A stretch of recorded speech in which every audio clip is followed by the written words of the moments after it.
অরণি দুই হাতে রাফাতের পিঠ জড়িয়ে ধরে আচমকা কেঁদে উঠল। রাফাত হতভম্ব কণ্ঠে বলল, আরে কি হলো? কাদার মতো কি বললাম আমি? অরণি চোখ মুছে বলল, তুমি কি এইসব আমার জন্য করেছো? কেন? আমি তো তোমাকে এত কিছু করতে বলিনি, শুধু বলেছিলাম একবার আমার মন জয় করতে। কিন্তু তুমি বারবার আমার মন জয় করে নিচ্ছ, আর আমাকে একবারও সুযোগ দিচ্ছ না। এটা ঠিক না, খুবই আনফেয়ার। রাফাত হেসে বলল, তোমাকে আমি ভালোবাসি বলেই তো সব করতে পারি তোমার জন্য। তুমি এমনই আমার মনের মালকিন হয়ে বসে আছো। আবার নতুন করে মন জয় করার কি দরকার? দরকার আছে। তোমাকে ঈর্ষা হয়। তুমি এত ভালো কেন, আর আমি এত খারাপ কেন? তুমি খারাপ না অরণি, তুমি আমার মনের মতো। আমি ভালো কারণ তুমি ভালোবাসাময়। তোমাকে ভালোবাসতে বাসতে আমিও ভালো হয়ে গেছি। ভালোবাসা মনকে শুদ্ধ বানায়, নিষ্কলুষ প্রেমিক বানায়। তোমাকে ভালোবাসার দায়ে বেপরোয়া লাফারাঙ্গার ছেলেটা হঠাৎ সংসারী হয়ে উঠেছে। যে কখনোই নিয়ম মাফিক চলতে পছন্দ করতো না, সে এখন সকাল 8টা থেকে রাত 8টা পর্যন্ত অফিসের ডিউটি সামলাচ্ছে। যে অল্পতেই অধৈর্য হয়ে মারপিট লাগিয়ে দিত, সে এখন কত বেশি ধৈর্যশীল। মাঝে মাঝে নিজেকে দেখলে অবাকই লাগে। অরণি, তোমাকে পাওয়ার জন্য আমার এই পরিবর্তন। কিন্তু তুমি আমাকে কখনোই বদলাতে বলনি, তবু আমি বদলেছি নিজের ইচ্ছায়। যে ভালোবাসার দায়ে পড়ে যায়, সে কখনো কারো বলার জন্য অপেক্ষা করে না। নিজের ভালোবাসাকে জয় করার জন্য পৃথিবীর সাথেও যুদ্ধ করতে পারে। আর আমাকে তো যুদ্ধও করতে হয়নি, খুব সহজেই তোমাকে পেয়ে গেছি। শুধু নিজেকে একটু ঠিক করতে হয়েছে, কারণ ভালোবাসার দায় আমার ছিল। আমি এটা বুঝে নিয়েছিলাম যে সব কিছু ছেড়ে থাকতে পারলেও তোমাকে ছাড়া আমার চলবেই না। তাই তো নিজেকে এত পাল্টেছি, না হলে দ্রুত তোমাকে বিয়ে করতে পারতাম না। অরণি, অবশেষে তুমি আমার হয়েছো। তোমাকে পাওয়ার পর মনে হয়েছে আমি আমার পৃথিবী পেয়ে গেছি। তুমি আমার পাশে সারা জীবন থাকবে, এর চেয়ে আনন্দের ব্যাপার আমার জীবনে আর একটিও নেই। অরণি মাথা নিচু করে বলল, তুমি আমাকে ছেড়ে কখনো কোথাও যেতে পারবে না। আমার এক মুহূর্তের দূরত্ব সহ্য হবে না। অফিসে থাকলে কমপক্ষে 2 ঘন্টা পর পর ফোন করতে হবে। বাড়ি ফেরার পর সম্পূর্ণ সময় আমার কাছে থাকতে হবে। 1 মিনিটের জন্য যদি কোথাও যাও, তাহলে আমি তোমার নাক ফাটিয়ে দিব। রাফাত আশেপাশে একটু তাকিয়ে বলল, একটা দড়ি পেলে ভালো হতো। সারা রাত আমার সাথে তোমার হাত বেঁধে রাখতাম, সকালে অফিসে যাওয়ার সময় খুলে দিয়ে যেতাম। অরণি চোখ পাকিয়ে বলল, ফাজলামি হচ্ছে? রাফাত ডাকাতের মতো শব্দ করে হেসে দিল।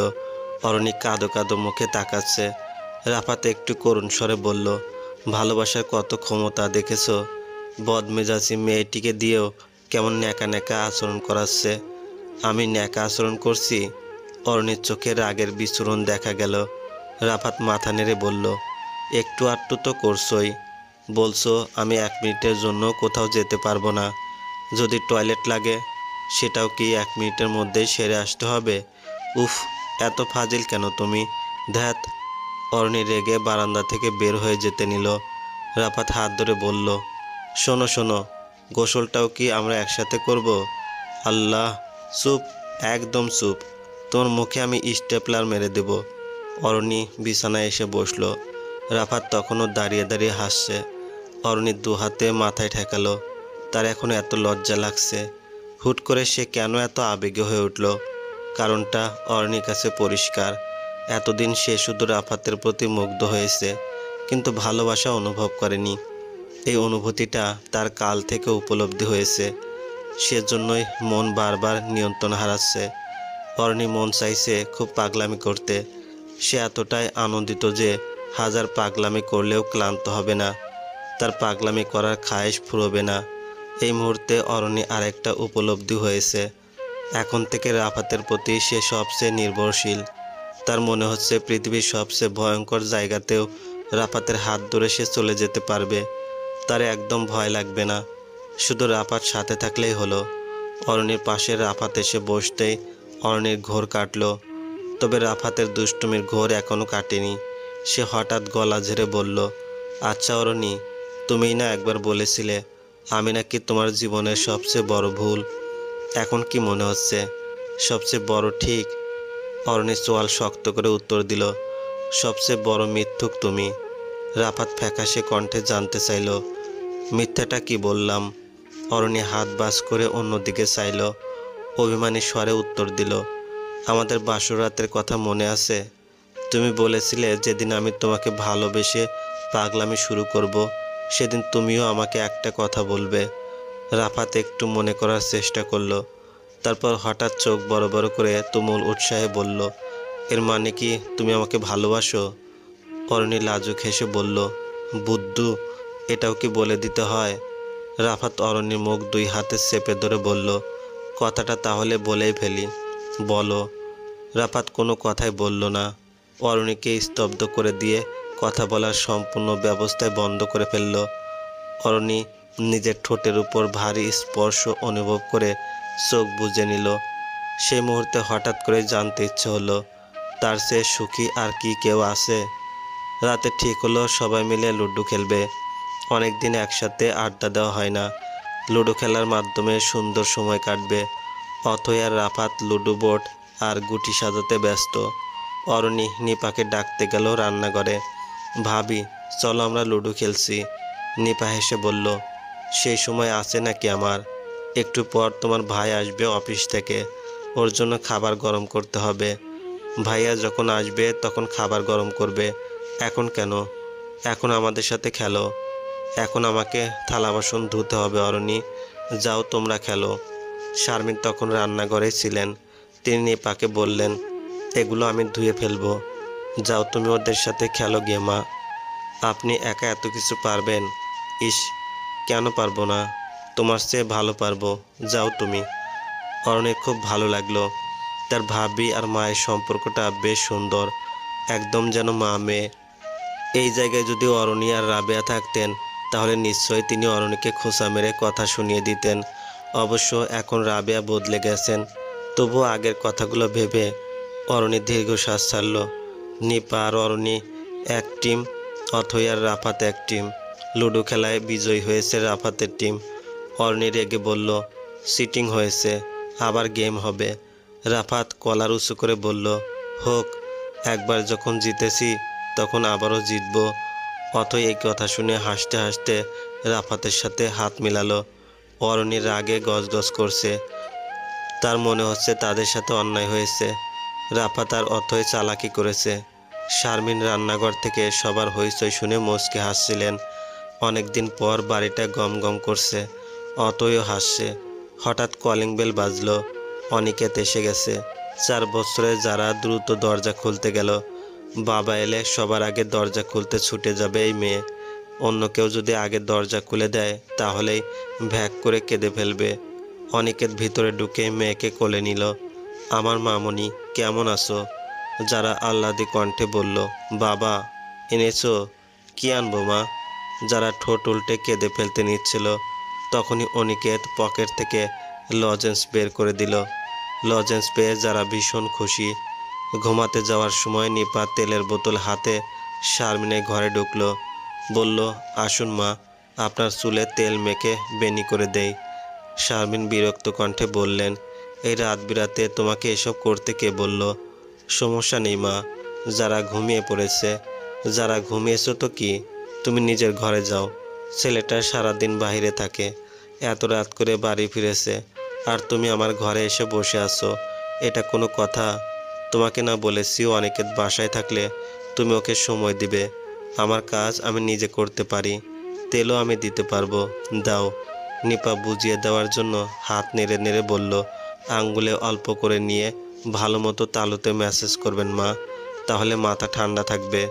ঠিক আছে, বুঝেছি, আর পাকনামি করতে হবে না, পাকা মেয়ে একটা, যাও তুমি। নিপা হাসি মুখে বের হয়ে গেল। অরণি দরজার সামনে দাঁড়িয়ে পুরো ব্যাপারটা দেখল। তার মাঝে মাঝে ঈর্ষা হয় নিজের ভাবিকে। তার মায়ের মতো শাশুড়ি যদি সেও পেত। রাবে এখন বদলেছেন ঠিক, কিন্তু শারমিনের মতো বুঝদার হতে পারেননি। তিনি অরণিকে রাত 2টা পর্যন্ত নিজের ঘরে আটকে রাখেন। রাফাত অফিস থেকে ফেরার পর অরণির জন্য অপেক্ষা শুরু করে। সেই অপেক্ষা আর শেষ হয় না। এসব কি কোনো বিবেকবান মানুষের আচরণ হতে পারে? আহারে, অরণি কেন একটা বুঝদার শাশুড়ি পেল না? তার ভাগ্যটা কেন নিপার মতো হলো না? নিজের ঘরে ফেরার সময় অরণির ধমক শুনে হঠাৎ থেমে গেল। ধমক এসেছে ভাইয়ার বেডরুম থেকে। অরণি একটু এগিয়ে যেতেই শুনল অনিকেত নিপাকে ধমকাচ্ছে, কারণ নিপা তার পাঞ্জাবি ধুয়ে ইস্ত্রি করেনি, ডয়ারে ওভাবেই রেখে দিয়েছিল। এখন পাঞ্জাবিটা কুঁচকে আছে, সেজন্যই ভারী কণ্ঠে ধমকানো হচ্ছে বউকে।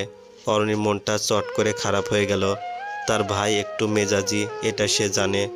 ভাইয়ের মেজাজে সে নিজেও পেয়েছে, কিন্তু ভাইয়া মোটেও বিবেকবান মানুষের মতো চিন্তা করছে না।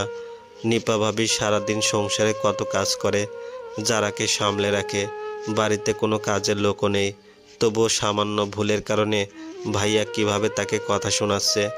আহারে, নিপার শাশুড়ির ভাগ্য ভালো হলেও স্বামী ভাগ্য খুব একটা ভালো নয়। এদিক দিয়ে আবার অরণি ভাগ্যবতী, তার স্বামী তাকে সব দিক দিয়ে বোঝে। অরণির একটু আগের আক্ষেপটা নিভে গেল। মুহূর্তে মনে হলো পৃথিবীতে কেউই আসলে পুরোপুরি সুখী না। কোনো এক দিক দিয়ে সবারই ঝামেলা থাকে, অপূর্ণতায় পরিপূর্ণতাও থাকে। তবু সুন্দর আমরা হেসে খেলে কাটিয়ে দেই, মেনে নেই, মানিয়ে নেই। কষ্টগুলো দূরে ঠেলে সুখ খুঁজে বেড়ানোর এই অদ্ভুত খেলার নামই তো জীবন। সকালে রাফাত অফিসে যাওয়ার জন্য তৈরি হচ্ছে, আর অরণি তাকে অবিরত বিরক্ত করছে। রাফাত গলায় টাই বাঁধছিল। অরণি তার গলা জড়িয়ে ধরল, আহ্লাদি স্বরে বলল, আমি বেঁধে দেই? রাফাত ভ্রুকুচকে হাসল, নরম গলায় বলল, দাও। অরণি টাই বাঁধার নাম করে বাকিটাও খুলে ফেলল। তারপর টাই হাতে দিয়ে ভাঁজ করে রাফাতের ঘাড়ের সাথে লাগিয়ে নিজের দিকে হ্যাঁচকা টান মারল। রাফাত নিচু হয়ে ঝুঁকে এলো অরণির মুখের কাছে। অরণি আলতো করে রাফাতের কপালে চুমু দিল। রাফাত উষ্ণ গলায় জিজ্ঞেস করলো, কি ব্যাপার? অরণি ঢং করে বলল, তুমি আমার থেকে এত লম্বা হলে কেন? তাই এটা তোমার শাস্তি। 1 মিনিট ঘাড় নিচু করে থাকতে হবে। শুধু নিচু করেই থাকবো, আর কিছু করব না? অরণি লাজুক হেসে বলল, না। রাফাত অরণি ঠোঁটে চুমু দিতে চাইল। অরণি ছুটে পালালো, টাই হাতে নিয়েই। রাফাত ঘড়ির দিকে তাকিয়ে দেখলো দেরি হয়ে যাচ্ছে। হতাশ গলায় বলল, টাই দাও প্লিজ, পারলে নিজে এসে নিয়ে যাও আমার থেকে। রাফাতকে চ্যালেঞ্জ করেই অরণি ঘরময় দৌড়াতে শুরু করলো। রাফাত আত্মবিশ্বাসী কণ্ঠে বলল, ওকে, লেটস সি। 5 সেকেন্ডের মধ্যেই অরণিকে ধরে ফেলল রাফাত। অরণি ধপাস করে বিছানায় শুয়ে পড়ল। টাই কিছুতেই দিবে না। রাফাত ছিনিয়ে নিল। অরণি তখন রাফাতের গলা জড়িয়ে ধরল, তোমাকে অফিসে যেতে দিব না। রাফাত বিছানায় বসে গানের সুরে বলল, যদি রেখে দিতে পারো, থেকে যেতে চাই। অরণি শোয়া থেকে উঠে রাফাতের কোলে মাথা রাখল, ভ্রু নাচিয়ে বলল, কিভাবে রেখে দিতে হয় আমার জানা আছে। এই কথা বলেই অরণি প্রেমময় দৃষ্টিতে তাকালো, নিঃসংকোচ আহ্বান। রাফাত দ্রুত অন্যদিকে মুখ ঘুরিয়ে বলল, শিট, এমন করো না অরণি, সত্যি যেতে ইচ্ছে করছে না। অরণি জিতে যাওয়ার মতো বলল, ইয়েস। তাহলে যেও না, কিছুদিন পরেই ঈদের ভ্যাকেশন। এখনও অফিস মিস দিলে বস মাইন্ড করবে। বস তো তোমার দুলোভাই হয়, প্রবলেম কি? একটু ছাড় দিতে পারে না? দুলোভাই বলেই তো শালাকে শালার মতো খাটায়, দেখো না? অরণি খিলখিল করে হাসতে লাগলো। তারপর হঠাৎ মন খারাপ করে বলল, আচ্ছা, তোমার কি অফিসে যেতে কষ্ট হয় খুব? হুম, অফিসে যেতে কষ্ট হয় না, কিন্তু তোমাকে রেখে যেতে কষ্ট হয়। তাহলে নিয়ে যাও, সম্ভব হলে সত্যি নিয়ে যেতাম। এই শোনো, কাছে আসো। রাফাত কাছে এলো। অরণি ফিস ফিস করে বলল, তোমাকে সুন্দর লাগছে। এই বলে দৌড়ে চলে যাচ্ছিল। রাফাত হাত ধরে বলল, আমার কথা শুনবে না কি? রাফাতও অরণির মতো ফিস ফিস করে বলল, তোমাকে হট লাগছে। অরণির মুখটা দীপ্তিহীন হয়ে গেল। রুবায়েতের কথা মনে পড়ে গেছে। ঘৃণায় গা গুলে আসতে চাইল। আবার সেই অস্থিরতা, হতাশা আর মন খারাপ ফিরে এলো। রাফাত বিচলিত গলায় বলল, অরণি কি হয়েছে? অরণি তাড়াহুড়ো করে বলল, কিছু না, আমি তোমার জন্য টেবিলে ব্রেকফাস্ট দিচ্ছি, দ্রুত এসো। অরণি আহ্লাদে কণ্ঠের কঠিন পরিবর্তন রাফাতের নজর এড়ালো না। অরণি হাতটা ছাড়িয়ে চলে গেল। রাফাত একটু অবাক, এই সামান্য কথায় কি অরণি মাইন্ড করেছে? এর চেয়েও অনেক টাইট কথা বলে রাফাত, কখনো অরণি এমন করেনি। শারমিন রাফাতকে অনুরোধ করলেন যেন যাওয়ার পথে অতইকে স্কুলে নামিয়ে দেয়। অন্যদিন অথই রিকশায় করে যায়। আজ যেহেতু দুজনে একসময় বের হচ্ছে তাই একসাথেই গেল। রাফাত গেট দিয়ে বের হওয়ার সময় জিজ্ঞেস করলো, আইসক্রিম খাবে অথই? অথই বলল না। রাফাত ব্রুকুসকে তাকালো, মেয়েটার আজ কি হয়েছে? অথয়ের আইসক্রিম খুব পছন্দ, তাই রাফাত প্রস্তাব করেছিল, কিন্তু দেখে মনে হচ্ছে অথয়ের মন খারাপ। কেন? তার তো আজ খুশি থাকার কথা। গাড়িতে বসে অথই কোনো কথা বলল না, তাকে খুব চিন্তিত দেখালো। মনে হচ্ছে বড় কোনো সিদ্ধান্ত নিয়ে দ্বিধায় আছে। রাফাতি আগ বাড়িয়ে টুকটাক কথা বলছিল, অথই শুধু মাথা নেড়ে উত্তর দিচ্ছিল। গাড়ি স্কুলের সামনে থামানোর পর রাফাত বলল, নাও চলে এসেছি। অথই একটু ইতস্তত করে বলল, আচ্ছা ভাইয়া, তোমাকে একটা প্রশ্ন করব? করো। ধরো তুমি হঠাৎ করে কিছু টাকা পেয়ে গেলে, টাকাটা তোমার প্রয়োজনও ছিল, কিন্তু সেই টাকা কে দিয়েছে, কিভাবে এসেছে তা তুমি কিছুই জানো না।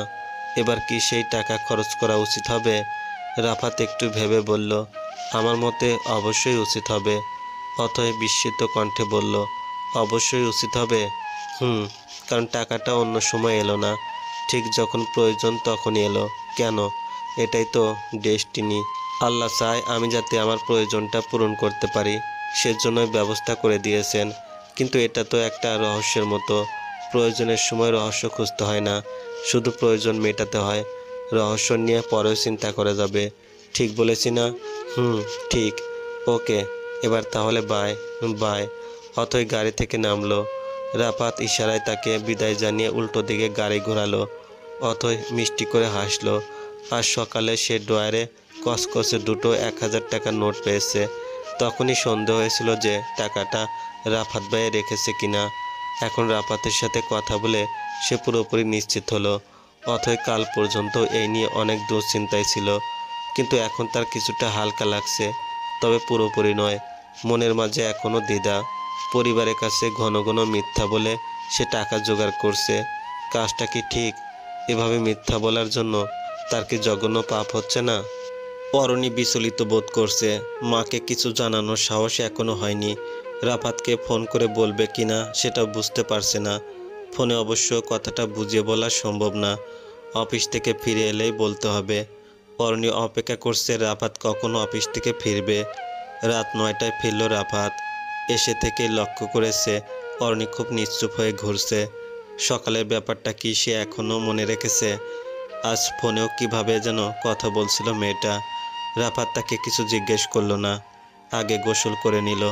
ড্রেসিং টেবিলে দাঁড়িয়ে ভেজা চুলগুলো আশ্রয় নিচ্ছিল। তখন অরণি এসে বলল, তোমার সাথে আমার জরুরি কথা আছে। রাফাত উষ্ণ আলিঙ্গনে জড়িয়ে ধরল অরণি কোমর, কাছে টেনে বলল, সরি। সরি কেন? সকালে তোমার মন খারাপ ছিল, আমি খেয়াল করেছি। বলো তো কেন রাগ করেছিলে? অরণির মনে পড়ল সকালের ঘটনা। সারাদিন এত ঝামেলার মধ্যে ব্যাপারটা বেমালুম ভুলেই গেছিল, অথচ রাফাত এখনও মনে রেখে দিয়েছে। অরণি মৃদু হাসি দিয়ে বলল, তেমন কিছু না। তেমন কিছু না হলে তুমি এত ডিস্টার্ব কেন? এটা অন্য একটা ব্যাপার। ও, কি ব্যাপার শুনি? রাফাত ব্যাপার শোনার জন্য বিছানায় এসে বসলো। অরণি অস্থির চিত্তে বলতে লাগলো, গতকাল অথই স্কুলে যায়নি। আজ তোমার সাথে বের হয়ে যাওয়ার পর মা আমাকে ওর ব্যাপারে অনেক কথা বলেছে। মেয়েটার পড়াশোনায় মনোযোগ নেই, সারা রাত নাকি জেগে থাকে, সকাল হলে ঘুমোতে যায়, ঘন ঘন স্কুল মিস করে, হাফ ইয়ারলিতে ফেল করেছে। মায়ের কোনো কথা শোনে না, সারাক্ষণ ওর শুধু টাকা আর টাকা লাগবে। আমি এইখানে আসার পরেও ও আমার কাছে 2000 টাকা চেয়েছে। এত টাকা দিয়ে ও কি করে বলো তো? বাচ্চা একটা মেয়ে। রাফাত খুব সহজ ভঙ্গিতে বলল, এই ব্যাপার? আচ্ছা, এই জন্য এত অস্থির হওয়ার কিছু নেই, ওর বয়সটা এমনই, একটু বুঝিয়ে বললে ঠিক হয়ে যাবে। অরণি চোখ রাঙিয়ে বলল, তোমার মাথা, আগে আমাকে পুরোটা বলতে দাও। সরি, বলো। অরণি বিছানায় বসে বলল, মায়ের থেকে এসব শোনার পর আমার একটু সন্দেহ হয়। অথই আগে কখনোই এমন ছিল না। ও এত ভালো স্টুডেন্ট, ফেল করার প্রশ্নই আসে না। হুট করে ওর স্বভাবের এই পরিবর্তন আমার ভালো ঠেকছিল না। সেজন্য আমি কি করলাম জানো? কি করেছো? অথয়ের মোবাইল সিস্ট করেছি। আচ্ছা, তারপর? সবচেয়ে বেশি অবাক হয়েছি কিসে জানো? ও মোবাইলটা স্কুলে যাওয়ার আগে এমন জায়গায় লুকিয়ে যায় যে কারো পক্ষে পাওয়া সম্ভব না। তাহলে তুমি কিভাবে পেলে? আমি পেয়েছি বুদ্ধি করে। অথয়ের পড়ার টেবিল, ওয়ারড্রোব সব কিছুর এক্সট্রা করে চাবি অনেক দিন আগে বানিয়ে রেখেছিলাম। যদি হারিয়ে যায় তাহলে ডুপ্লিকেট কাজে লাগবে সেই আশায়। অথয় তার মোবাইল পড়ার টেবিলের ড্রয়ারে তালা মেরে রেখে যায়, অথচ ওইটা তালা মারার কোনো জায়গাই না। খাতা কলম নিশ্চয়ই কেউ তালা মেরে রাখে না, তাই ওই ড্রয়ারে তালা দেখে আমার সন্দেহ হয়েছে। আমি ডুপ্লিকেট চাবি দিয়ে তালা খুলে অথয়ের মোবাইল পেয়েছি।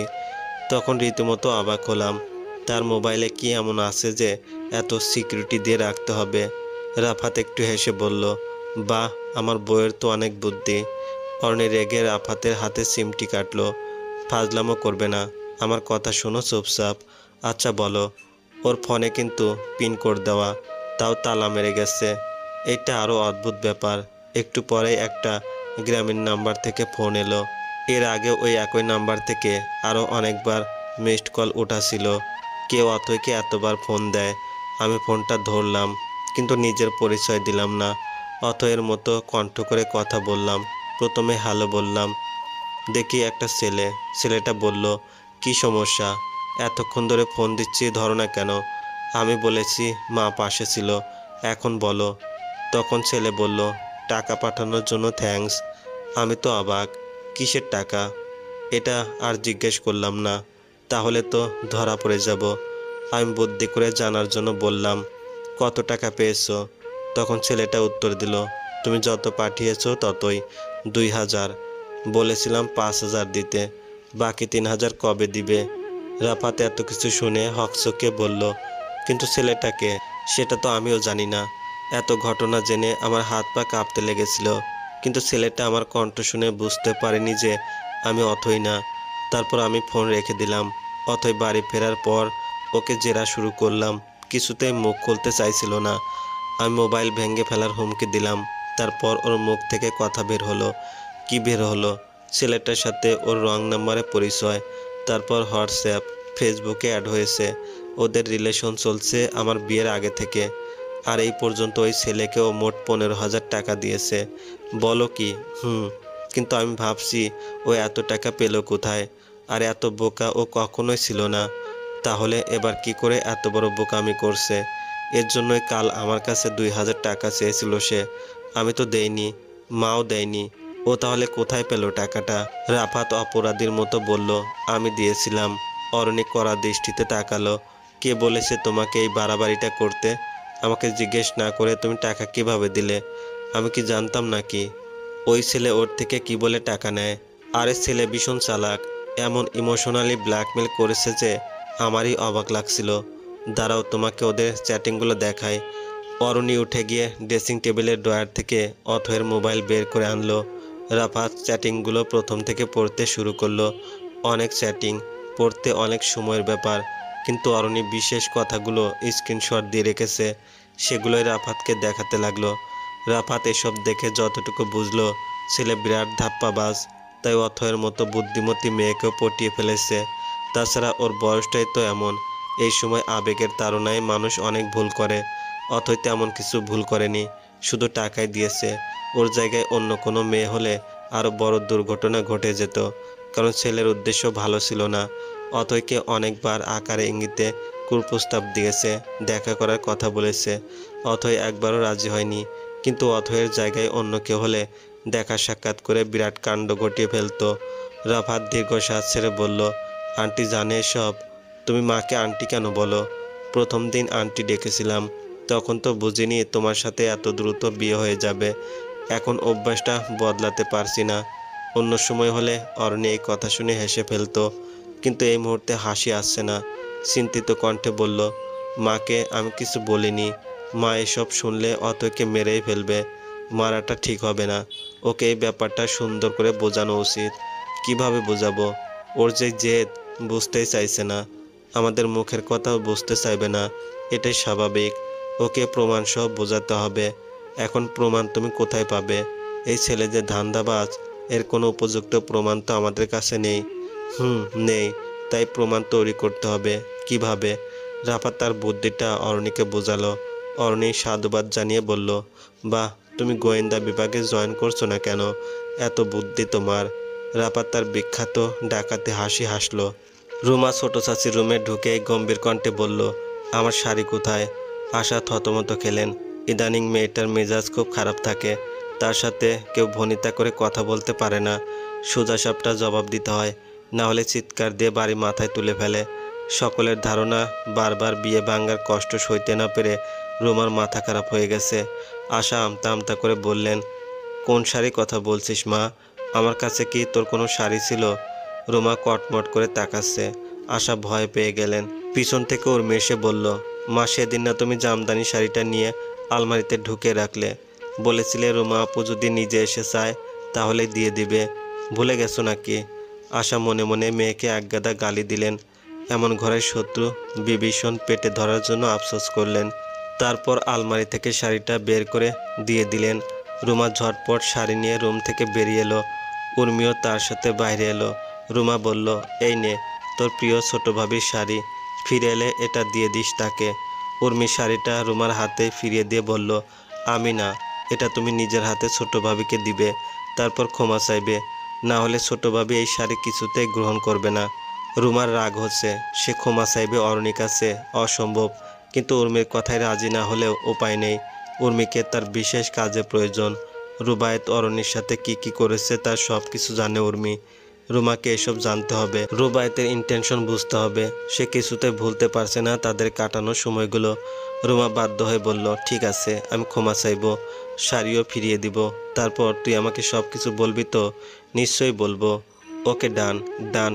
রুমা চলে গেল শাড়ি নিয়ে। উর্মি মুখ টিপে হাসছে। রুমাকে বোকা বানানো কত সহজ। প্রেমে পড়লে মানুষ নির্বোধ হয়ে যায়, কথাটা তাহলে সত্যি। একদম টিনেজ মেয়েদের মতোই আচরণ করছে রুমা আপু। তবে শাড়ি উদ্ধার করার এই মাস্টার প্ল্যানটা উর্মির একার মাথায় আসেনি, পুরোটাই তাহসিনের বুদ্ধি। রুমা আপুকে ট্র্যাপে ফেলে শাড়ি উদ্ধার করার কি চমৎকার কৌশল! অথয়ের কান্না থামছে না। সে মানুষ চিনতে এত বড় ভুল করলো। সে ভেবেছিল হাসিব ভালো ছেলে, সত্যি তার জীবনে অনেক কষ্ট, তাই মায়ায় পড়ে তাকে টাকা পাঠাতো। কিন্তু এখন বুঝতে পারলো কষ্ট বলতে কিছু নেই, সে মানুষটাই এমন। অথয়ের প্রতি তার দেখানো ভালোবাসাও মিথ্যা। অথয়ের পাশে এখন অরণি বসে আছে। অরণির মোবাইলটা অথয়ের হাতে। কিছুক্ষণ আগে অরণি তার ফেসবুক আইডি থেকে হাসিবকে মেসেজ করেছিল। অরণির সুন্দর ছবি দেখে হাসিব মুগ্ধ। কত মিষ্টি মিষ্টি কথা বলেছে। সে অরণির কণ্ঠে গানও শুনতে চেয়েছে। কত বড় অসভ্য! সুন্দরী মেয়ে দেখে একদম হ্যাংলামি শুরু। অথয় এবার বুঝতে পারছে হাসিব আসলে সব সুন্দরী মেয়ের সাথে এভাবে কথা বলে। সে একটা বদমাইশ। অথয়ের আবার কান্না পেল। এতদিন কাকে বিশ্বাস করেছিল সে? অরণি বোনের মাথায় হাত বুলিয়ে বলল, কাদার মতো কিছু হয়নি, মানুষের সাথে এর চেয়েও ভয়ঙ্কর ঘটনা ঘটে। তোর তো তেমন কোনো ক্ষতি হয়নি, শুধু টাকা খরচ হয়েছে, এটাও কোনো ব্যাপার না। প্রবাদ শুনিসনি, if money is lost nothing is lost, if health is lost something is lost, but if character is lost everything is lost. তোর তো ক্যারেক্টার নষ্ট হয়নি, তার মানে তোর কিছুই নষ্ট হয়নি, তাহলে তুই কাঁদবি কেন? অথয় কাঁদতে কাঁদতে জবাব দিল, জানি না, কিন্তু আমার খুব কষ্ট হচ্ছে। এই কষ্ট সাময়িক, খুব দ্রুত ঠিক হয়ে যাবে। এখনও বুঝতে পারছিস না কত বড় বিপদ থেকে রক্ষা পেয়েছিস তুই। যখন এটা বুঝতে পারবি তখন দেখবি তোর আর কোনো কষ্টই লাগছে না, বরং আনন্দ হচ্ছে। আচ্ছা আপু, তুমি কিভাবে ওর সাথে এমন করে কথা বললে? এমন বুদ্ধি তোমার মাথায় কেন এলো? অরণি হেসে বলল, আমি বলিনি, কথা বলেছে তোর রাফাত ভাই। রাফাত ভাইয়া তোমার ছবি দিয়ে এভাবে কথা বলেছে? অতএব বিস্মিত। অরণি ঘাড় নেড়ে বলল, আমি হলে জীবনে এভাবে কথা বলতে পারতাম না, মেজাজ খারাপ হয়ে যেত, কখন কি গালি দিয়ে বসতাম। অথয়ের একটু একটু হাসি পাচ্ছে, কিন্তু কষ্ট কমেনি। তার সাথে কেন এমন হলো? জীবনের প্রথম ভালোবাসাই কেন ভুল মানুষের জন্য হলো? অরণি মাত্র 3 দিন নিজের বাপের বাড়ি অবস্থান করেছিল, আর এই 3 দিনই শ্বশুর বাড়িতে বিভিন্ন অঘটন ঘটে গেছে। দীপ্তি বাড়ি ছেড়ে চলে গেছে, কিন্তু মাহাতিরকে ফেলে গেছে। 2 দিনের মধ্যে রাহাত বাড়ি না ছাড়লে সে ডিভোর্স পেপার পাঠাবে। স্বামী স্ত্রীর মধ্যে চলছে নীরব ঝগড়া। মাহাতির এখন সারাদিন দাদির কোলে বসে কাঁদছে, কথায় কথায় বলছে মা যাব। অবস্থা খুবই গুরুতর। এর চেয়ে ভয়ঙ্কর ঘটনা হলো, আজ সকালে রুবায়েত এসেছিল এই বাড়িতে। উদ্দেশ্য নাকি রুমার সাথে দেখা করার, কিন্তু সবাই জানে রুমা নয়, রুবায়েতের মূল উদ্দেশ্য ছিল অরণি। এই বাড়িতে পা রাখার মতো বিরাট বড় দুঃসাহসটা রুবায়েত আবার করেছে। রাফাত তার আগমনের খবর জানতে পেরে অফিস থেকে ছুটে এসেছিল আজ। কাঁচা বাঁশের কঞ্চি দিয়ে রুবায়েতকে চোরের মতো পেটাতেও চেয়েছিল, কিন্তু রুমা পা ধরে কেঁদেছিল বলে রক্ষা। না হলে আজ রুবায়েত অবশ্যই হসপিটালে যেত। অর্ণি বাড়ি ফিরে ঋতুর কাছে এসব জানতে পেরেছে। তার এখন মাথাটা ভনভন করছে। রাফাত অফিস থেকে ফেরার সময় অরণিকে এখানে নিয়ে এসেছিল। আপাতত সে গোসল করছে। অরণি ড্রেসিং টেবিলের আয়নায় নিজেকে দেখল। এই সব কিছুর মধ্যে ভালো যেটা হয়েছে তা হলো অরণি শাড়িটা ফেরত পেয়েছে। রুমা নিজে এসে তার কাছে ক্ষমা চেয়ে শাড়ি দিয়ে গেছে। অরণি বুঝতে পারছে না এটা কিভাবে হলো, তবে রুমার মতো মেয়ে ক্ষমা চেয়েছে এটাই আশ্চর্য ব্যাপার। রাফাত ওয়াশরুম থেকে বের হয়ে অরণিকে দেখল আর স্তম্ভিত হয়ে গেল। রাত বিরাতে অরণি জামদানি শাড়ি গায়ে জড়িয়ে ড্রেসিং টেবিলের আয়নায় সামনে দাঁড়িয়ে আছে। তাকে পরিচেও 10 গুণ সুন্দর লাগছে। রাফাত কিছুক্ষণ তাকিয়ে থাকার পরেই তার চোখ ধা দিয়ে এলো। নিঃশ্বাস নিতে কষ্ট হলো। অরণি মিষ্টি হেসে বলল, কেমন লাগছে আমাকে? রাফাত খুব কষ্টে কয়েক শব্দ উচ্চারণ করলো। দূর থেকে তো বুঝতে পারছি না, আর একটু কাছে এসো, ভালো করে দেখে বলছি। অরণি ঠোঁট বেঁকিয়ে বলল, খালি ছোঁয়ার ধান্দা? ধান্দা কেন হবে, অধিকার বলো। ইস, আচ্ছা আমার অধিকারওয়ালা। শোনো, এই শাড়ি আমি পেয়েছি তাহসিনের বুদ্ধিতে, তাই ঠিক করেছি শাড়ি পরে তাহসিনের সাথে আড্ডা দিব। আমার কিছু বইও লাগবে, তাহসিনের থেকে আনবো। তাহসিনের থেকে বই আনার জন্য শাড়ি পরে কেন যেতে হবে? শাড়ি না পরলে কি তাহসিন তোমাকে বই দিবে না? অবশ্যই দিবে, কিন্তু শাড়ি পরেছি জেসারের জন্য, সুন্দরী ভাবে বলে কথা। একটা ব্যাপার আছে, তুমি বুঝবে না। অরণি সুন্দর মতো বের হয়ে যাচ্ছে। রাফাত চেঁচিয়ে বলল, আন্টি, অরণি আমাকে পানি দিচ্ছে না। অরণি থতমত খেলো। শারমিন লিভিং রুমে বসে হাঁক ছাড়লেন, কি দিচ্ছে না? পানি চেয়েছিলাম 1 গ্লাস, কিছুতেই দিচ্ছে না। রাফাতের ঠোঁটে দুষ্টুমির হাসি। অরণির রাগে অগ্নিশর্ম হয়ে গেল। আজ তাদের সাথে শারমিন আর অথয়ও বেড়াতে এসেছে। সামনে ঈদ, সেই উপলক্ষে আসা। তাছাড়া অথয়েরও মন খারাপ ছিল। এখানে এসে যদি সবার সাথে মিশে মন মেজাজ ভালো হয়। শারমিন দরজার কাছে এসে বললেন, সমস্যা কি তোর? 1 গ্লাস পানি পর্যন্ত ছেলেটাকে খাওয়াতে পারছিস না? এমন পটের বিবি সেজে ঘুরে না বেড়ালে কি চলবে? স্বামীর সেবা করা স্ত্রীর দায়িত্ব। যা পানি এনে দে। অরণি বিড়বিড় করে বলল, এমন শয়তান স্বামীর আবার সেবা? শারমিন রেগে বললেন, একটা চর দিব। শয়তান মানে কি আবার? কানে ধর। কানে ধরে ওর কাছে ক্ষমা চা, বল আর এমন ভুল হবে না। অরণির চোখ বেরিয়ে আসার উপক্রম হলো। বিস্ফোরিত গলায় বলল, মা এসব কি বলছো? আমি ক্ষমা চাইব? নিশ্চয়ই চাইবি। স্বামী পানি চাইলে পানি দিস না, আবার শয়তান বলে গালি দিস। এসব কোনো ভদ্র মেয়ের আচরণ? তাড়াতাড়ি ক্ষমা চা, না হলে কিন্তু আসলেই থাপ্পড় খাবি। অরণি অসহায় দৃষ্টিতে রাফাতের দিকে তাকালো। রাফাতের হাসি পাচ্ছে খুব। হাসি সামলাতে বেগ পেতে হলো, মুখ গম্ভীর রাখতে হলো। অরণি থমথমে গলায় বলল, সরি। শারমিন আবারও ধমক দিলেন, সরি কি আবার? ভালো করে ক্ষমা চা। আমার বাসা থেকে দেখে আসছি তুই ছেলেটার সাথে কি পরিমাণ বেয়াদবি করেছিস। সব কিছুর জন্য একেবারে ক্ষমা চাইবি। কানে ধর আগে, তারপর বল, এমন আর হবে না, ক্ষমা করে দাও। অরণি কানে হাত রেখে বলল, এমন আর হবে না, ক্ষমা করে দাও। রাফাত সরল মুখে বলল, ইটস ওকে, এবার অন্তত পানিটা নিয়ে এসো, তেষ্টা পেয়েছে খুব। শারমিন কঠিন গলায় বললেন, যা পানি নিয়ে আয়। অরণি রাগে গজগজ করে পানি আনতে গেল। ফিল্টার থেকে পানি ঢেলে এনে ঘরে ঢুকতেই রাফাত দরজা আটকে দিল। অরণি বলল, নাও পানি, খাওয়ার জন্য তো মরে যাচ্ছিলে। রাফাত পানির গ্লাসটা হাতে নিয়ে বলল, থ্যাংক ইউ। অরণির রাগে জ্বলছে, ক্ষিপ্ত গলায় বলল, মায়ের সামনে আমাকে অপমান করা কি খুব দরকার ছিল?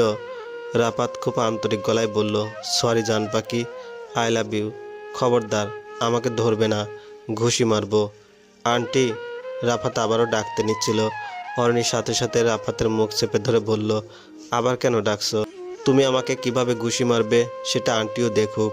করে যাও, যতদিন মা আছে ইত্রামি করে যাও। মা চলে যাওয়ার পর আবার সোফায় শোয়াবো তোমায়, তখন দেখো কেমন লাগে। অরণির সাথে পাঙ্গা নেওয়ার মজা বুঝবে। রাফাত অরণির হাত দুটো চেপে ধরে পিঠের পিছনে আটকে কাছে এসে বলল, সোফায় তো নিশ্চয়ই শোবো, কিন্তু তোমাকে সাথে নিয়ে। ইস, আমি তোমার সাথে সোফায় শোবো না, ঠিক আছে, তাহলে বিছানাতেই। চুপ।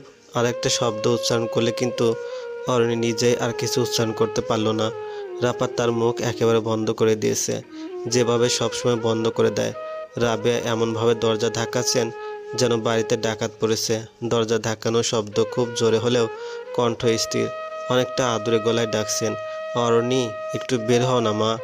অরণি ধর্মর করে শোয়া থেকে উঠে বসলো। রাফাত বলল, মা এই সময় 2 তলায় কি করছেন? মনে হয় আমার মায়ের সাথে গল্প করতে এসেছিলেন। তাহলে তোমাকে কেন ডাকবেন? এখানে বসে আমি কিভাবে জানবো যে কেন ডাকছেন? আগে তো দরজা খুলতে হবে। সারো। রাফাত একটু করুণ স্বরে বলল, শোনো, মা যদি আবার তোমাকে সিনেমা দেখার জন্য নিচে যেতে বলে, তুমি কিন্তু যেও না। বলবে তোমার শরীর খারাপ লাগছে। প্লিজ। রাফাত এমন অনুরোধ করে বলল যে অরণি খুব হাসি পেয়ে গেল। দরজা খোলার পর দেখা গেল রাবেয়া মাহাতিরকে কোলে নিয়ে দাঁড়িয়ে আছেন। মাহাতির খুব কাঁদছে। অরণি প্রশ্ন করলো, ওর কি হয়েছে মা? ওর মন খুব খারাপ। মা নেই যে, বারবার মায়ের কথা বলে কাঁদছে। রাহাত তো অফিসে থেকে ফিরেনি, নাকি ফিরে আবার বউয়ের বাপের বাড়ি গিয়ে বসে আছে কে জানে। কিছুই বুঝতে পারছি না। বাচ্চাটাকে নিয়ে আমি পড়েছি মহাঝামেলায়। আমার কাছে থাকতেই চাইছে না। আহারে মাহাতির বাবু, তুমি আমার কোলে আসবে? মাহাতির সাথে সাথে হাত বাড়িয়ে অরণি কোলে চলে এলো। অন্য সময় হলে কখনোই আসতো না। অরণি ভেবেছিল মাহাতির বুঝি তাকে অপছন্দ করে, কিন্তু এখন মনে হচ্ছে খুবই পছন্দ করে। তাহলে আগে কোলে আসতে চাইতো না কেন? নাকি অরণি কোলে এলে দীপ্তি মারতো বলে? রাবেয়া হাসি মুখে বললেন, একটু ঘুম পাড়াতে পারো নাকি? দেখো, ছেলেটা আজ সারাদিন ঘুমায়নি, খালি কেঁদেছে। শরীর ক্লান্ত আছে, এখন দ্রুত ঘুমিয়ে পড়বে। আপনি কোনো চিন্তা করবেন না মা। মাহাতির আজ রাতে আমার কাছে থাকুক, আপনি নিশ্চিন্তে ঘুমান। ঠিক আছে মা, তোমাকে অনেক ধন্যবাদ। রাবেয়া খুশি হয়ে চলে গেলেন। অরণি দরজা আটকে মাহাতিরকে নিয়ে বিছানায় বসলো। রাফাত চিন্তিত কণ্ঠে বলল, ভাইয়া ভাবে কি শুরু করেছে আমি বুঝতে পারছি না। এতটুকু একটা বাচ্চাকে ফেলে দুজনই গায়েব, এটা কেমন কথা? অরণি খুব আনন্দ লাগছে। মাহাতির আজ রাতে তার কাছে থাকবে, এই ব্যাপারটাই তাকে আনন্দ দিচ্ছে। অরণির যে বাচ্চা কাচ্চা খুব পছন্দ তা না, কিন্তু মাহাতিরকে তার ভালো লাগে। কি জানি, হয়তো রাফাতের মতো দেখতে বলেই। অরণি খুশি খুশি কণ্ঠে বলল, সমস্যা নেই, আজ রাতের জন্য না হয় ও আমাদের কাছেই থাকুক। তুমি ওকে সামলাতে পারবে সারা রাত? কেন পারবো না। যদি কল ছেড়ে দেয়? কি করবে? কল ছেড়ে দেয় মানে কি? মানে পি করার কথা বলছি। আচ্ছা সমস্যা নেই, প্যাম্পার্স আছে তো। একটা বাচ্চার সারা রাত 3-4টা প্যাম্পার্স লাগে। এক প্যাম্পার্স দিয়ে তো কিছু হবে না। তাহলে এখন উপায়? দাঁড়াও, ব্যবস্থা করছি। রাফাত ম্যাট্রেসের নিচ থেকে প্লাস্টিক ব্যাগ বের করলো, সেটা মাহাতিরের শোবার জায়গায় রাখলো। তারপর অরণি একটা পুরনো শাড়ি ছিঁড়ে কয়েক টুকরো বানালো। এগুলো কাঁথার কাজে লাগবে। অরণি হেসে বলল, বাবা, ভালোই তো বুদ্ধি তোমার, সব ধরনের পরিস্থিতি হ্যান্ডেল করে ফেলতে পারো। অবশ্য এক্সপিরিয়েন্স থাকা উচিত, ভবিষ্যতে কাজে লাগবে। রাফাত হাসলো। অরণি মাহাতিরকে কোলে নিয়ে ঘুম পাড়িয়ে ফেললো। এই প্রথম কোনো বাচ্চা তার কোলে ঘুমিয়েছে। এর আগেও যারাকে সে অনেকবার কোলে নিয়ে ঘুম পাড়ানোর চেষ্টা করেছিল, কিন্তু যারা তার কোলে ঘুমাতোই না। শেষমেশ মায়ের কোলে গিয়ে ঘুমাতো। মাহাতিরকে বিছানায় শুয়ে তার মুখের দিকে মুগ্ধ হয়ে তাকিয়ে রইল অরণি। কি নিষ্পাপ কোমল একটি চেহারা। অরণি ইচ্ছে করছে বারবার চুমু দিতে। রাফাত বলল, ঘুমিয়েছে? তাহলে এবার দয়া করে আমার দিকে একটু তাকাও। আবেদন শুনে অরণি হেসে ফেলল। রাফাতের দিকে ঘুরে বলল, বলো। রাফাত অরণিকে চুমু দিল। সেই চুমুর শব্দেই হোক কিংবা অন্য কোনো কারণেই হোক, মাহাতির ঘুমটা ভেঙে গেল। সে নড়ে চড়ে উঠেই মুখ ভেঙে কাঁদতে শুরু করলো। রাফাত বিরক্ত গলায় বলল, ধুর শালা। অরণি অবাক হয়ে তাকালো। ভাইপোকে কেউ শালা বলে? রাফাত তিরিক্ষি শব্দে বলল, শালার ভাইপো। অরণি মাহাতিরকে আবার ঘুম পাড়ালো, কিন্তু এবার মাহাতির অরণির শাড়ি হাতের মুষ্টিতে ধরে ঘুমিয়ে গেল। রাফাত দাঁত দিয়ে ঠোঁট চেপে বলল, দেখেছো কি চালাক, একটা দিতে মন চাইছে এখন। অরণি হাসতে হাসতে বলল, বাচ্চা মানুষ, একা শুতে ওর ভয় লাগবে না? প্লিজ আজকে অন্তত একটু স্যাক্রিফাইস করি আমরা। একা শুতে হচ্ছে কোথায়, শুধু আমার দিকে একটু ফিরবে, এটাও সহ্য হচ্ছে না ব্যাটার। অরণি খিলখিল করে হাসছে, তার খুব মজা লাগছে। মনে হচ্ছে মাহাতির তাদেরই বাচ্চা। রাফাত অরণির শাড়িটা সরিয়ে মাহাতিরের হাতে দিয়ে দিল আর অরণিকে নিজের কাছে টেনে আনলো। অরণি বলল, এটা কি হচ্ছে? চালাকি। তোমার শাড়ি ওই দিকে থাকুক, ভাববে তুমি ওর পাশে শুয়ে আছো আর কাঁদবে না। দারুণ বুদ্ধি। আমার বুদ্ধি তো দারুণ হবেই, কিন্তু মাহাতিরকে বেশিক্ষণ সামলে রাখা গেল না। সে ঠিক বুঝে ফেললো, শাড়ি সরিয়ে আবার কাঁদতে লাগলো। অরণিকে আশেপাশে খুঁজতে লাগলো। রাফাত রেগে মাহাতির দিকে তাকিয়ে আছে। অরণি হেসে বলল, তোমার ভাইপো না, তাই তোমার মতোই বুদ্ধি। রাফাতের মেজাজ খুব খারাপ হলো। অরণি মাহাতিরের কাছে গিয়ে তাকে জড়িয়ে ধরল। এবার মাহাতির চুপ। অথই আর শারমিনকে গেস্ট রুমে শুতে দেওয়া হয়েছে। গেস্ট রুমটা বিশাল বড়। এক পাশে বিছানা, আলমারি, অনেকটা বেডরুমের মতো। আরেক পাশে সোফা আর বুক সেলফ, একদম লিভিং রুমের মতো। ঋতু শারমিনদের বিছানা করে দিল, মশারি খাটিয়ে দিল। অথয়ের মন এখন কিছুটা ভালো। সন্ধ্যাটা তার আজ ভালোই কেটেছে। ঋতু আর উর্মির সাথে গল্প করে। নীলিমাও খুব মিশেছে অথয়ের সঙ্গে। মানুষে গমগম করা এই বাড়িটিতে আসার পর হাসিবের কথা তার একদম মনে পড়েনি, কিন্তু মায়ের সঙ্গে যখন ঘুমাতে এলো তখন মনে পড়ল। এখন আবার একটু একটু খারাপ লাগছে। তারা যখন এই রুমে প্রথম এসেছিল তখন চশমা পরা একটি ছেলেকে দেখেছিল বই পড়তে। এখন অবশ্য ছেলেটা নেই। ঋতু তাদের সব কিছু গুছিয়ে দিয়ে চলে গেল। একটু পরে ছেলেটা আবার ঘরে এলো। অথই ছেলেটিকে দেখে একটু চমকে গেল। এত রাতে সে কেন এসেছে? তাহসিনের হাতে একটা খোলা বই। সে শারমিনের কাছে এসে অত্যন্ত বিনয়ের সাথে বলল, আন্টি, আপনারা তো এখানে ঘুমাচ্ছেন, আমি যদি পর্দার ওই পাশে ডিম লাইট জ্বালিয়ে একটু পড়াশোনা করি তাহলে কি অসুবিধা হবে? শারমিন দ্বিগুণ বিনয়ের সঙ্গে বললেন, একদম না, কিসের অসুবিধা, তুমি পড়ো। আসলে আন্টি, অসুবিধা হলে বলতে পারেন, তাহলে আমি লিভিং রুমে চলে যেতাম, কিন্তু সেখানে আলো জ্বালানো থাকলে আবার ঋতু আপুর ঘুমাতে কষ্ট হয়ে যাবে। ওর রুমের দরজা নেই তো, লিভিং রুমের আলো সরাসরি ওইখানে পড়ে। আরে আমি বললাম না, কোনো অসুবিধা নেই, তুমি পড়ো পড়ো যাও। আচ্ছা, কিসে পড়ো তুমি?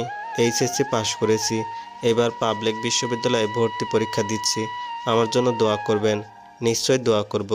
খুব মন দিয়ে ভালো মতো পড়াশোনা করবে, ভালো কিছু হবে। ধন্যবাদ আন্টি। তাহসিন চলে গেল। যাওয়ার আগে পর্দা ভালো মতো টেনে দিয়ে গেল। তারপর ডিম লাইট জ্বালালো। দুইবার জিজ্ঞেস করলো, আলোতে সমস্যা হচ্ছে না তো আন্টি? শারমিন দুইবারে উত্তর দিলেন, কোনো সমস্যা নেই। অতই পুরো ব্যাপারটা দেখছে, তার বিরক্ত লাগছে। শারমিন আগ্রহী কণ্ঠে বললেন, ছেলেটা কি ভালো দেখেছিস? সবাইকে নিয়ে চিন্তা করে। অরণ্যের মুখে ওর অনেক প্রশংসা শুনেছি। সারাদিন নাকি পড়াশোনা করেই কাটায়। এইচএসসিতে খুব ভালো রেজাল্ট করেছে। এমন ছেলে থাকলে মা বাবার আর কিছু লাগে না। আবার ব্যবহারও কত সুন্দর। অথয় বুঝতে পারছে না মা কেন এত প্রশংসা করছে ছেলেটার। অথয়ের কাছে তো ছেলেটিকে খুব বিরক্তিকর মনে হলো।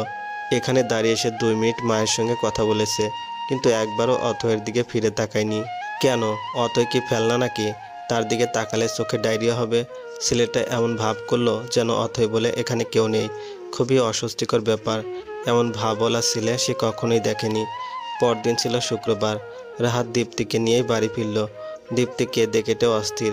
ননদের নামে বিচার দিয়েছে স্বামীর কাছে।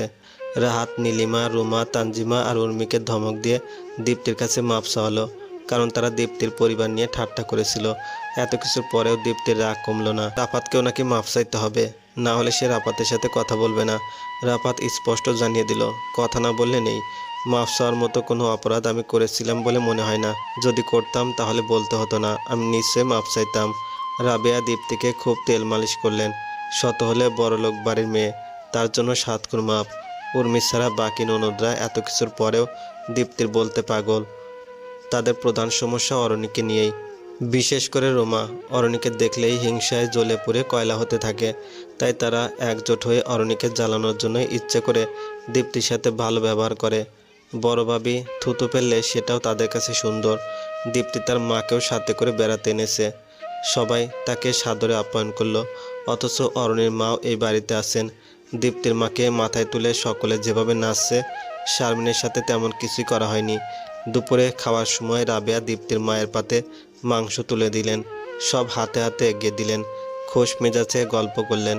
শারমিনের সাথে তেমন কিছুই করলেন না, যেন তিনি এই বাড়ির অতিথি নন। দীপ্তির মাই কেবল অতিথি। আসলে যে যতই অন্যায় করুক, টাকার কাছে সব ঢাকা পড়ে যায়। এই হলো আমাদের সমাজের নিয়ম। শারমিন বিকালে অরণ্য ঘরে এসে জানালেন তিনি সন্ধ্যায় চলে যেতে চান। রাফাত যেন তাদের পৌঁছে দেয়। অরণ্যর মনটা প্রচণ্ড খারাপ হলো। সে জানে মা কেন চলে যেতে চাইছেন।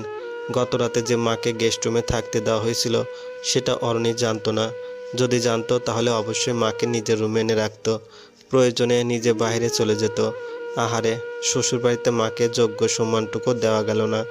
এই বাড়িটা যদি সম্পূর্ণ তার নিজের বাড়ি হতো তাহলে অরণি মাকে রানীর আসনে বসিয়ে রাখতো। কেউ চায় না মা এখানে থেকে আর অপমানিত হোক।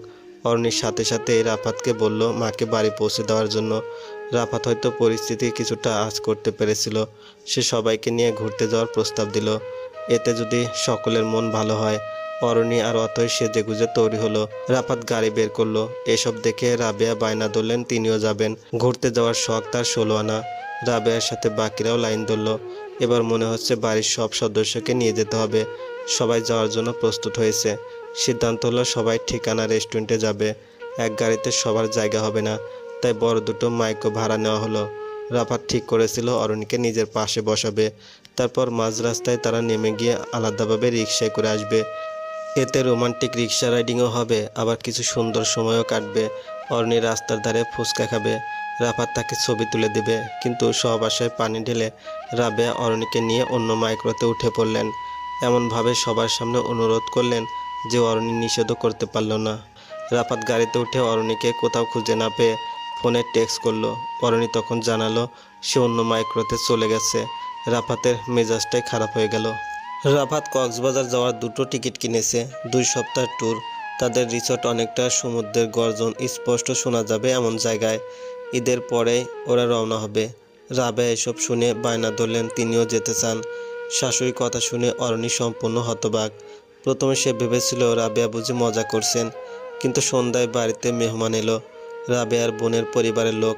তাদের কাছে কান্নাকাটি করে রাবেয়া বলছেন, আমার ছেলে আর ছেলের বউ কক্সবাজার ঘুরতে যাবে, কিন্তু আমাকে একবারও যেতে বলল না। আমাকে শখ আহ্লাদ নেই, সমুদ্র এত পছন্দ করি, আমাকে রেখে ওরা কিভাবে চলে যাচ্ছে। আরও অনেক কীর্তন গাওয়া শুরু করলেন। কেউ রাবেয়াকে কিছু বোঝাতেও যাচ্ছে না। এই ধরনের কথা শোনার পর অরণির ধারণা তার মতো সকলে হতভম্ব। তবুও রাবেয়া দমলেন না। তিনি অরণিকে পই পই করে বলে দিলেন রাফাত বাড়ি ফিরলে তিনি এই বিষয়ে কথা বলবেন। রাতে রাফাত ফিরলে অরণি প্রথমে বিষয়টা তুলল। 2টা টিকিট কাটা তোমার একদম উচিত হয়নি, 3টা কাটলে ভালো হতো। রাফাত ভ্রু কুঁচকে বলল, কিসের টিকিট? কক্সবাজারে। 3টা কেন? অরণি নির্বিকার গলায় বলল, মাও আমাদের সাথে যেতে চাইছেন। কথাটা শুনে রাফাতের বিষম উঠে গেল। অরণি হাসতে লাগলো। রাফাত নিজেকে সামলে বলল, মা কি দিন দিন বাচ্চা হয়ে যাচ্ছেন? এসব কি শুরু করেছেন? তোমার মা তুমিই জানো। আমাকে বলেছেন তুমি বাড়ি ফিরলে তোমাকে যেন কথাটা জানাই। তুমি নাকি অবশ্যই রাজি হবে। রাজি হওয়ার প্রশ্নই আসছে না। মা যদি আমাদের সাথে যান তাহলে বাড়ির অন্য সদস্যরাও যেতে চাইবে। এটা নিশ্চয়ই কোনো ফ্যামিলি ট্যুর না যে দল বেঁধে সবাই যাবে। মা কিন্তু তাই ভাবছেন। আমি মায়ের সাথে কথা বলবো। রাফাত সাথে সাথে উঠে গেল রাবেয়ার সাথে কথা বলার উদ্দেশ্যে। রাবেয়া ছেলেকে পেয়ে হাসি মুখে বললেন, রাফাত এসেছিস তুই?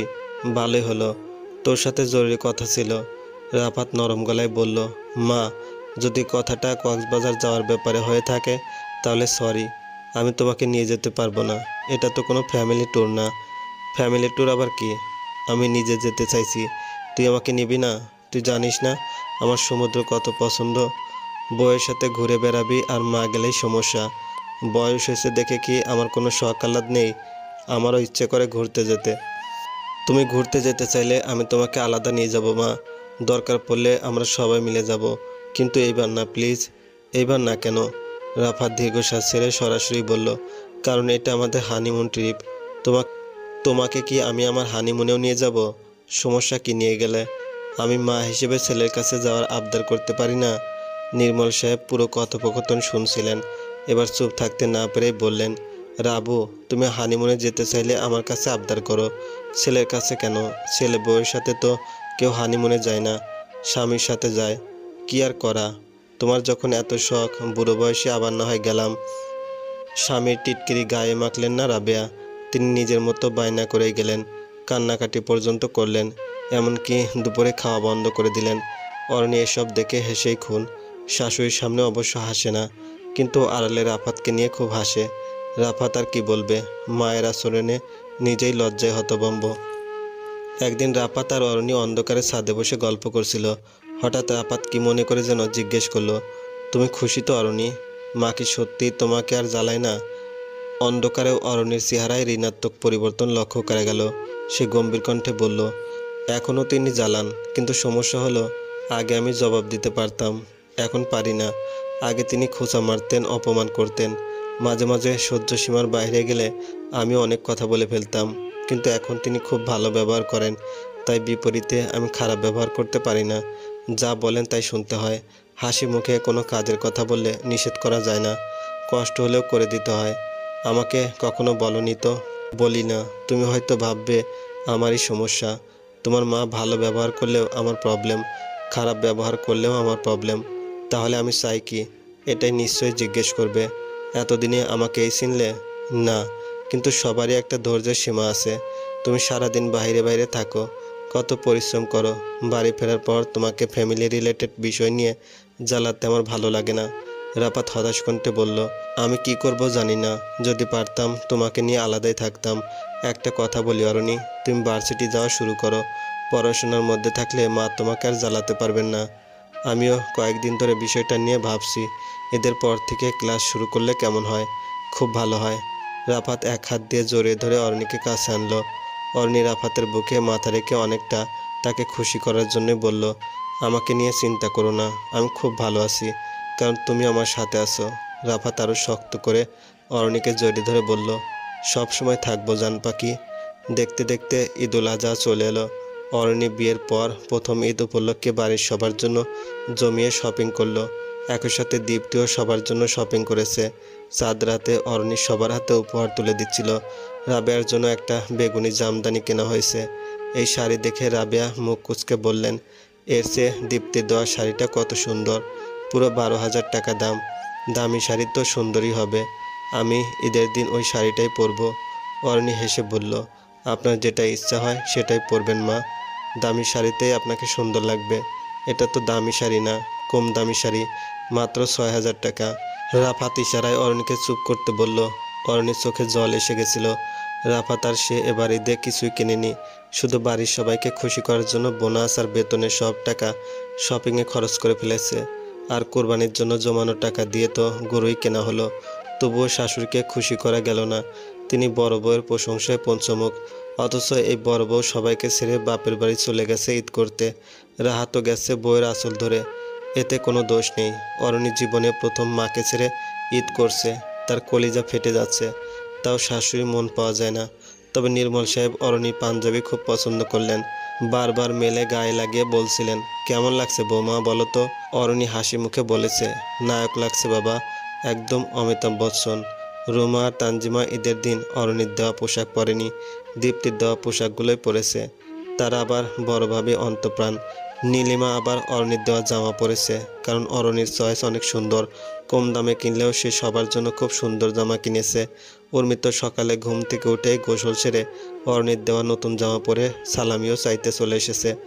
ঋতু দীপ্তির উপহার খুলেও দেখেনি, সেও অরণির দেওয়া জামা পরেছে। ঈদটা সবার সাথে ভালোই কেটেছে। নির্মল সাহেবের দূর সম্পর্কে বন্ধু এসেছেন বেড়াতে, অরণি তার জন্য চা নিয়ে এলো। ভদ্রলোক অরণির মুখে তাকিয়ে জিজ্ঞেস করলেন, তোমার নাম কি মা? অরণি মিষ্টি হেসে বলল, অরণি। সে চলে যাওয়ার পর রাবেয়া আর নির্মলের কাছে ভদ্রলোক নিঃসংকোচ আবেদন করলেন, অরণিকে বাড়ির বউ বানাতে চান। রাবেয়া এই কথা শুনে রেগে আগুন। নির্মল শব্দ করে হেসে বললেন, এটা অলরেডি আমার ছোট ছেলের বউ।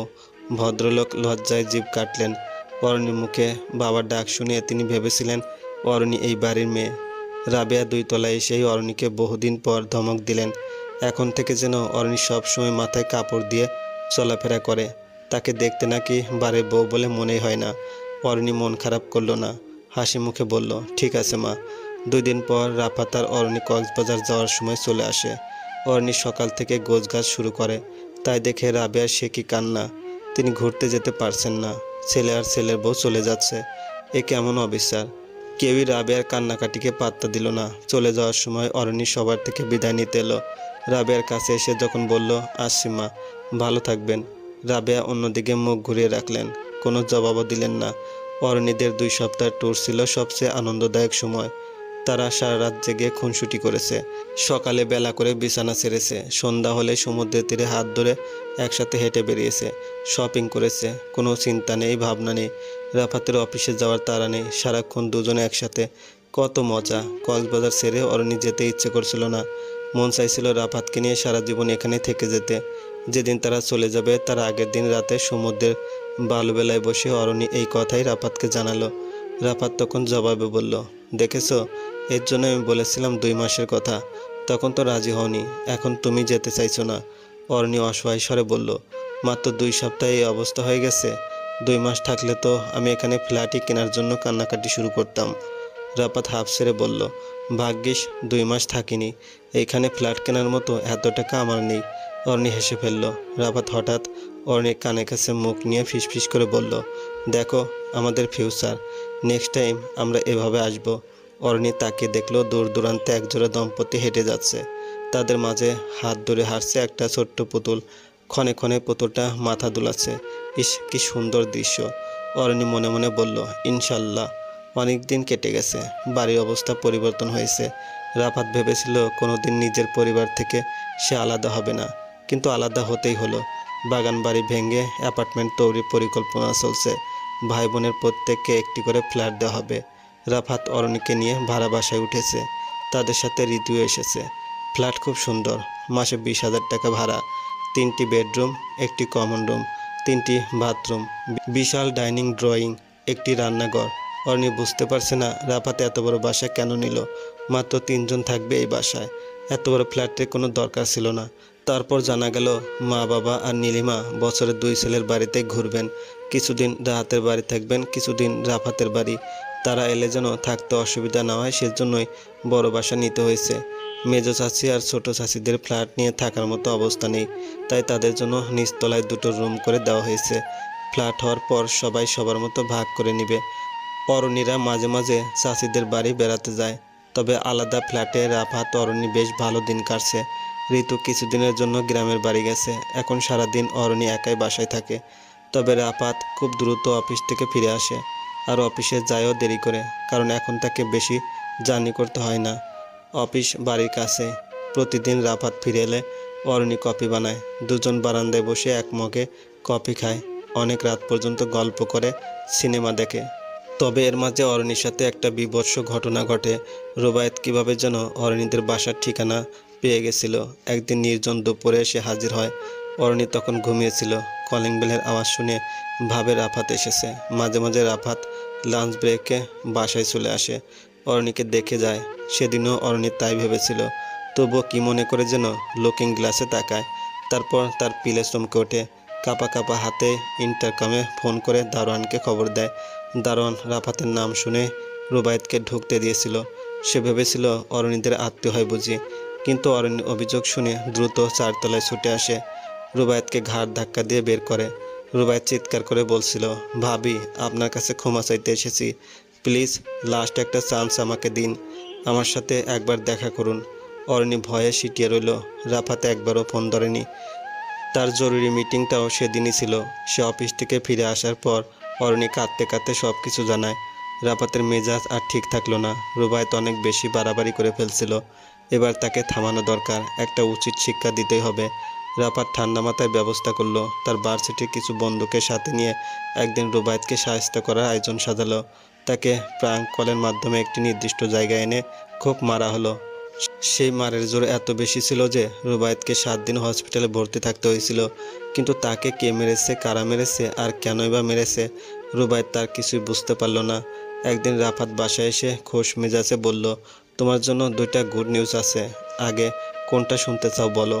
অরণি দুর্বোধ্য হেসে বলল, আমি তো জানি না কোনটা কয় নাম্বার, তুমি বলো। ওকে, প্রথম গুড নিউজ হলো রুবায়েত হসপিটালে। মানে কিভাবে? রাফাত বিজয়ী হাসি হেসে শোনালো তার কাণ্ড। অরণি মোটেও খুশি হলো না। ভয়ার্ত কণ্ঠে বলল, যদি মরে যেত তাহলে তো তোমরা ফেঁসে যেতে। এমনভাবে মেরেছি যাতে না মরে, ধুকে ধুকে বাঁচে, একটা হাত অথবা পা ডিস্ট্রয় হবেই। বলো কি, এত বড় রিস্ক নেওয়ার প্রয়োজন ছিল না। সেকেন্ড গুড নিউজটা কি? ঋতুর বিয়ে ঠিক করেছি। ও মা, কি বলো? আগে রুমার বিয়ে ঠিক না করে তুমি ঋতুর বিয়ে ঠিক করে ফেলেছো? দেখো আরও, রুমার বিয়ে নিয়ে চিন্তা করার জন্য সবাই আছে, মা বাবা, চাচা চাচি, ভাইয়া ভাবি, একটা না একটা ব্যবস্থা হয়ে যাবে। তাছাড়া রুমা শিক্ষিত, ভালো ফ্যামিলির মেয়ে, তার জন্য পাত্রের অভাব হবে না। কিন্তু ঋতুকে নিয়ে ভাবার মতো কেউ নেই, এজন্যই ঋতুর বিয়েটা বেশি ইম্পর্টেন্ট। ঠিক বলেছ। ছেলে কি করে? খুব ভালো ছেলে, আমার অফিসেই চাকরি করে, একদম ছোট পোস্টে। গ্রাম থেকে এসেছে, পরিবারে শুধু ছেলে আর ছেলের মা। ঋতুর ছবি দেখে পছন্দ করেছে। ওয়াও, এবার ঋতু তাকে পছন্দ করলেই হলো। তা তো অবশ্যই, ওর বিয়ে আমরা ধুমধাম করে দিব। বিয়ের কথা ঋতুকে ফোন করে জানানো হলো। ঋতু সানন্দে রাজি হয়ে গেল। একবার পাত্রকে দেখার তাগিদও অনুভব করলো না। রাফাত তার জন্য পাত্র পছন্দ করেছে, এটাই অনেক বড় ব্যাপার। সে চোখ বন্ধ করে বিয়ে করবে। অরণি বলল, বিয়ের পর আমাদের ভুলে যাবি না তো? কি কোন ছোট ভাবি, আপনা করে কেমনে ভুলি? বিয়ের পর আমার হইব দুইটা সংসার। প্রথম সংসার আপনাগো, তারপর নিজেরটা। আগে আপনার সংসারে কাম করমু, তারপর সময় হইলে নিজেরটা করমু, নাইলে নাই। অরণি হাসতে হাসতে বলল, আমার সংসারে কাজ তোকে করতে হবে না, তুই মেহমান হয়ে বেড়াতে আসবি। ঋতু গোমরা মুখে বলল, পর কইরা দিবেন? না রে পাগলি, পর কেন? বিয়ের পর তো এটাই নিয়ম। রাবে একদিন সুযোগ পেয়ে ছোট ছেলে বাড়িতে চলে এলেন। অরণিকে না জ্বালালে তার পেটের ভাত হজম হবে না। যতদিন রাবেয়া বাড়িতে থেকেছেন অরণির জন্য, ততদিন ছিল যন্ত্রণার মতো। সকালে উঠে নাস্তা বানাতে হবে, দুপুরে বিভিন্ন আইটেমের তরকারি রাখতে হবে, সকাল বিকাল শাশুড়িকে চা বানিয়ে দিতে হবে। তিনি আবার ঠান্ডা পানি খেতে পারেন না, গলায় সমস্যা, গরম পানি করে দিতে হবে। সে গরম পানিও আবার তিনি সাথে সাথে খাবেন না, দেরি করে খাবেন, ততক্ষণে পানি হয়ে যাবে ঠান্ডা। অরণিকে আবার গরম করতে হবে, কি যে জ্বালা। ফিরে আসার পর থেকে অরণি কাজ করে আর দম ফেলার ফুরসত পায় না। যদিও সকালে বউ আসে, তবু অরণিকে সন্ধ্যায় ঘর মুছতে হয়। তিনি সারা ঘর জুতো পরে হাঁটবেন, কই জুতো পরে ছাদে চলে যাবে। অরণি যদি এই বিষয়ে কিছু বলে তাহলে বিনীত ভঙ্গিতে বলবে, সরি বৌমা, মনে ছিল না। অরণি সব কিছু মুখ বুজে সহ্য করে নিচ্ছে। শাশুড়ি আর থাকবেনই কয়দিন। রাহাত ভাই প্রত্যেক দিন ফোন করেন, মাকে নেওয়ার জন্য কত পায় তারা। এই সময় মাকে হাত করা সবচেয়ে বেশি দরকার। কিন্তু রাবেয়া তো কিছুতেই যাবেন না। তিনি চলে গেলে অরণিকে কে জ্বালাবে? তিনি খাবেন অরণির রান্না, কিন্তু প্রশংসা করবে দীপ্তির। দীপ্তি এই করে, দীপ্তি সেই করে, এইসব শুনতে শুনতে অরণি কান ঝালাপালা। একদিন রাতে রাফাত বাড়ি ফেরার পর রাবে এমন মাথা ব্যথার ভান ধরলেন যেন মাথা ব্যথায় মরেই যাচ্ছেন। অরণি বাধ্য হয়ে বলল, মা, মাথা টিপে দিব। সেই বলাটাই তার কাল হলো।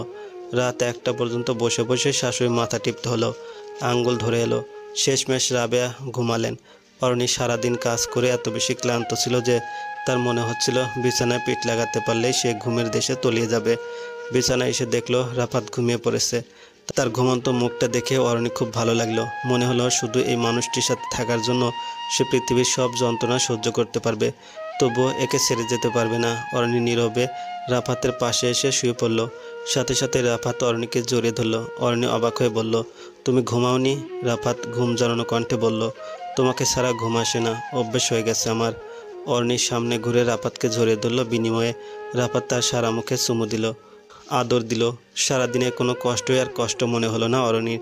শুধু মনে হলো রাফাত এভাবেই সারা জীবন তার পাশে থাকুক, তার হাতটা ধরে রাখুক। দিন শেষে সেই তো দুনিয়ার সবচেয়ে সুখী মানুষ। অতিরিক্ত অথয় অনেক দিন পর এই বাড়িতে এসেছে, প্রায় 2 বছর হবে। অনেক কিছু বদলে গেছে এখন।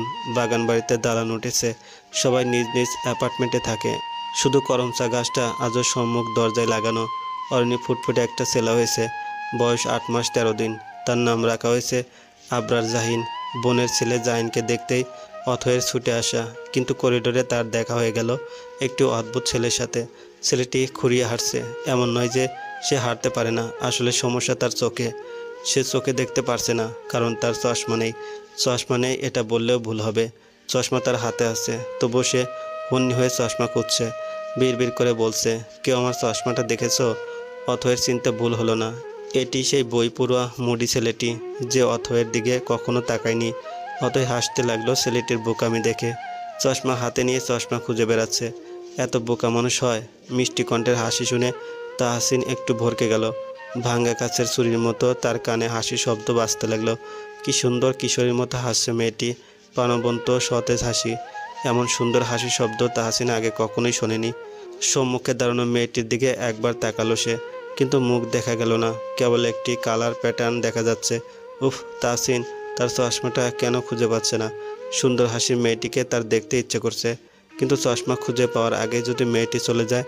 তাহসিন বিনীত ভঙ্গিতে বলল, আপনি কি আমার চশমাটা দেখেছেন? অথয়ের আরও জোরে হাসি পেল। কত বুদ্ধু, হাতের মুঠোয় চশমা ধরে আরেকজনকে জিজ্ঞেস করছে চশমার কথা। অতএর হাসির ইঞ্জিনি শব্দ তাহসিনের বুকে ঝড় তুলে দিল। কোন বই যেন পড়েছিল সে, সুন্দর মুখ নয়, ভালোবাসা হয় সুন্দর মন দেখে, অথবা তীক্ষ্ণ হাসির মাতাল করা শব্দের মোহময় ইন্দ্রজালে আটকে থেকে। কিছুতেই মনে আসছে না লাইনটা কোন বইয়ের। তাহসিনের উচিত আগে চশমাটা খুঁজে বের করা, অন্তত মিষ্টি হাসির মেয়েটিকে দেখার জন্য হলেও চশমা পেতেই হবে।